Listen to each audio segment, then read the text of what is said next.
Hi, good morning. Happy morning to all.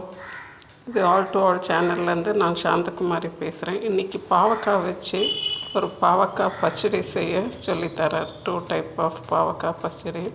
அதாவது பாவக்காய் இருக்குது பார்த்திங்கன்னா, இதை நல்லா கழுவிட்டு கொஞ்சம் உப்பு போட்டு கழுவிட்டு இது மேலே உள்ளதெல்லாம் இப்படி சீவி எடுத்துடுங்க.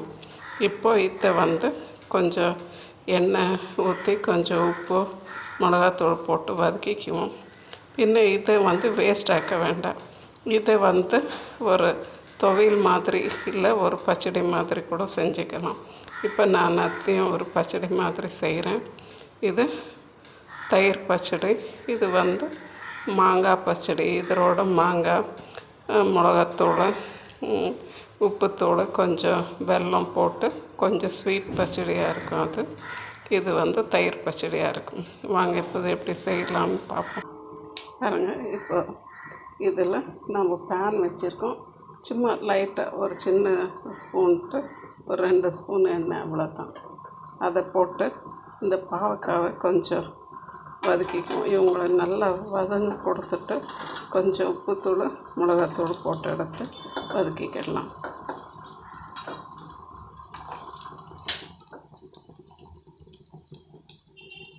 பாருங்கள், ஸ்டவ் கொஞ்சம் நல்லா ஸ்லோ ஃப்ளேமில் வச்சு கொஞ்சம் மெதுவாக அப்படியே வதக்கி கொடுங்க. இது கொஞ்சம் கிறிஸ்பாக வந்துடட்டும். கொஞ்சம் உப்புத்தூள் போட்டு விட்டுட்டோம்னா சீக்கிரமாகவே வதங்கிடும்.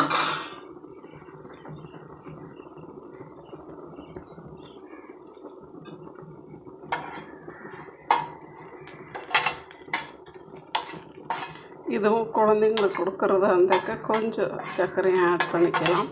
என்னன்னாக்கா இது ஒன்றும் அந்த தோல் சீவிட்டதுனால கசப்பு அவ்வளோ இருக்காது. கொஞ்சம் நல்லா வதக்கிட்டு இன்னுமே சுத்தமாக கசப்பு இருக்காது. இதில் கொஞ்சம் சுகர் ஆட் பண்ணிங்கன்னாக்கா ரொம்ப டேஸ்ட்டாகவே இருக்கும். நம்ம தயிரோடு இதை சேர்த்து சாப்பிடும்போது ரொம்ப நல்லாயிருக்கும்.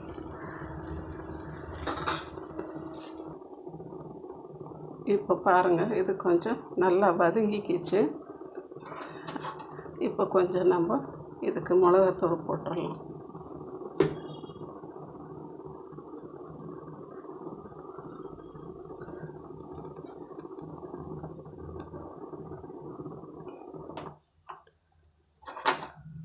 ஒரு 1/4 ஸ்பூன் மிளகாத்தூள் போட்டாச்சுன்னா போதும் நம்மளுக்கு.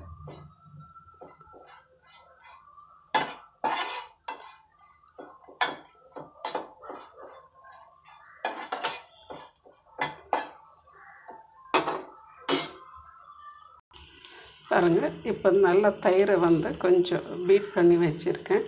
அதோட இந்த பாவக்காய் சேர்த்துடலாம்.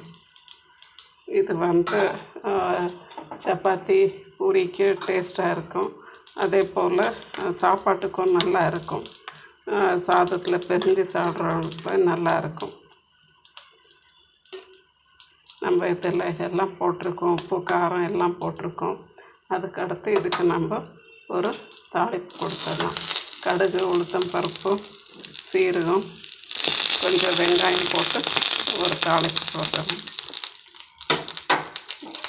இது ப்ளெயினாக நம்ம தயிர் சாதம் சாப்பிட்றதுக்கு இது சாதத்து மேலே ஊற்றின்னு சாப்பிட்டாக்கா நல்லாயிருக்கும். வாங்க இப்போ அடுத்த டிஷ்ஷு பார்க்கலாம். அந்த தோலை சீவி வச்சுருந்தோம்ல, அதை போட்டு ஒன்று செஞ்சுக்கிறோம். அதே சேம் பேன் வச்சுருங்க. அதில் கொஞ்சம் போட்டு வதக்கிக்கிடலாம் ஃபஸ்ட்டு. அதுக்கப்புறமா கொஞ்சம் எண்ணெய் ஊற்றிக்கிடுவோம். பாருங்கள், இப்போ கொஞ்சம் இது வெறும் எண்ணெயெல்லாம் எதுவும் விடாமல் கொஞ்சம் வதக்கிக்கிட்டோம். இப்போ இதை எடுத்துட்டு கொஞ்சம் கடுகு, சீரகம், உளுத்தம் பருப்பு போட்டு தாளிச்சிட்டு மறுபடியும் இதை கொட்டி வதக்கிக்கலாம். பாருங்கள், இப்போ கொஞ்சம் தேங்காய் எண்ணெயில் கடுகு, உளுத்தம் பருப்பு, சீரகம் போட்டு விட்டுருக்கேன். இப்போ இந்த வதக்கி வச்சுருந்த இந்த பாவக்காவை போட்டுடலாம்.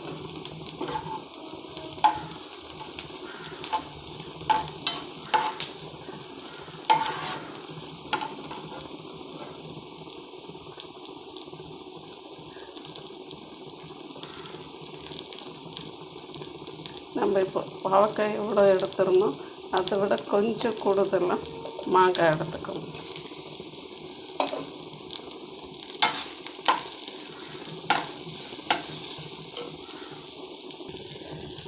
மாங்காய் போட்டாச்சு. இப்போ கொஞ்சம் இதில் உப்புத்தூள், மிளகாத்தூள், மஞ்சத்தூள் போட்டுடுவோம்.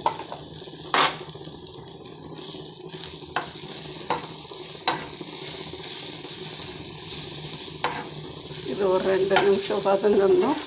நம்ம இதில் கொஞ்சம் வெல்லம் போட்டு எடுத்துடலாம். இது ரொம்பவே நல்லாயிருக்கும். நம்மளுக்கு கொஞ்சம் வாய்க்கு அந்த கசப்பு, புளிப்பு, இனிப்பு, காரம், உப்பு எல்லாமே இருக்கிறதுனால இது நல்லா இருக்கும்.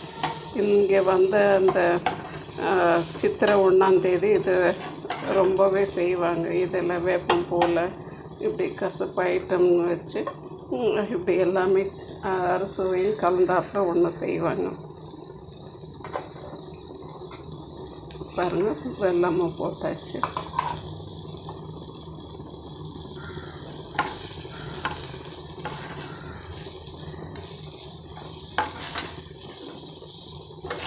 அந்த வெல்லம் உருகிட்டு இருந்தோம். வெல்லம் வந்து அந்த சூட்டுக்கே உருகிடும். வேணும்னா நீங்கள் லைட்டாக தண்ணி தெளிச்சிக்கலாம். பாருங்கள், இப்போ நம்மளுடைய பாவக்காய் தயிர் பச்சடி ரெடி ஆகிடுச்சு. ஒரு பருப்பு குழம்போட சாப்பிட்லாம், இல்லை வெறும் சாதத்தோடு அத்தை வச்சு சாப்பிட்லாம்.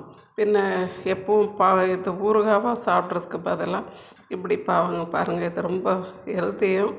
இந்த பாவக்காயெல்லாம் குழந்தைங்க சாப்பிட மாட்டாங்க. அதுக்கு இப்படி செஞ்சு கொடுத்தாக்கா நல்லாயிருக்கும். பின்ன இந்த கன்சீவாக இருக்கிற பிள்ளைங்களுக்கு இது கொடுத்தோன்னாக்கா அவங்க ரொம்ப விரும்பி சாப்பிடுவாங்க. எந்த சைடு எஃபெக்ட்ஸும் இருக்காது. ஊறுகாய் நிறைய சாப்பிட்டு வயிறு புண்ணாக்கிறதுக்கு இதை சாப்பிட்டுக்கலாம். இதில் எல்லா சுவையும் இருக்குது. எல்லாம் டேஸ்ட் பண்ணி பார்த்துட்டு சொல்லுங்கள் எப்படி இருக்குதுன்னுட்டுன்னு. தேங்க்யூ ஃபார் வாட்சிங். இது ஆல் டு ஆல் சேனல்லேருந்து நான் சாந்தகுமாரி பேசுகிறேன். Thank you all.